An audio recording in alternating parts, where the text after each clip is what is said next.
As you can tell from my accent, I'm from the UK, London to be exact, home to some of the worst morning rush hour traffic in the known world.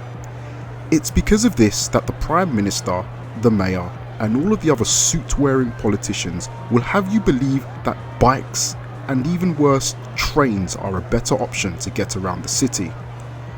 I'm sorry, but since when was having your face squashed up against a glass door and having somebody's handbag digging into your back whilst droplets of sweat drip onto your head from the soggy armpit of a fat person mentally ordering their double sausage and egg McMuffin with extra cheese, plus having to hope that nobody passes wind, or even worse, the person in front of you has horrible gremlin breath and seems to not understand that the holes on the underside of their nose is for breathing purposes as well.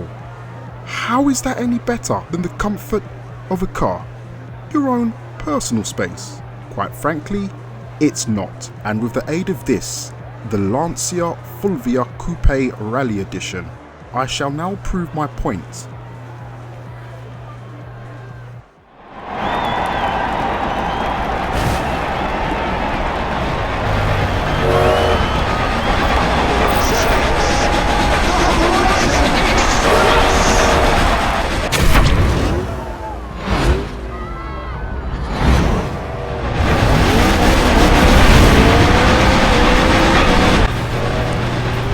Now, a history lesson for you Subaru WRX and Mitsubishi Lancer heads. Before money, commercialization and computers, Lancia was consistently the dominant name in rallying.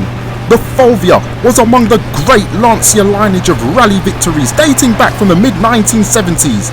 Lancia captured an astonishing 11 manufacturer titles between 1972 and 1992, the first of which coming in this, the Fulvia.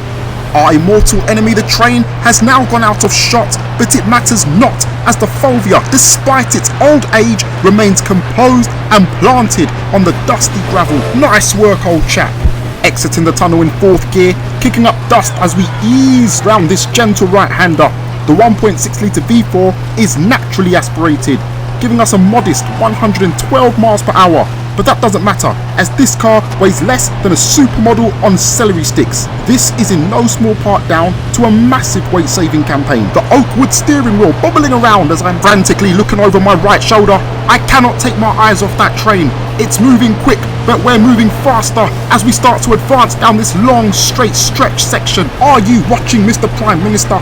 We will not, I repeat, we will not put up with bad breath. We will not stand for sweaty armpits. We will not be squeezed like sardines into a can, otherwise known as a train. Because the car is all things to all men. Come on! I'm squeezing every last drop of horsepower available from this engine. Now, the most impressive thing about this car is that it has the front engine front-wheel drive layout with the tail-happy characteristics of a rear-wheel drive. It handles corners like no other front-wheel drive car I've ever driven. It's ridiculous, and in a good way, because although you cannot see it at home, it puts a big smile on my face. Big slide there as we take the grassy route. It's costing us precious time as the train begins to pull ahead.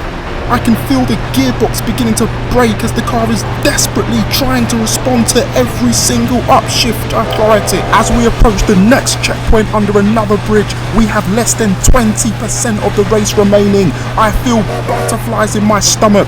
Bubble guts are on the horizon because the very existence of the car rests solely upon my shoulders. I do this for you, I do this for me, I do this for every man, woman and child who has had to suffer the torture and treachery of a train journey. Here we go, the home straight, the train, the car, we're closing in, Are we gonna run out of tarmac? The finish line is fast approaching.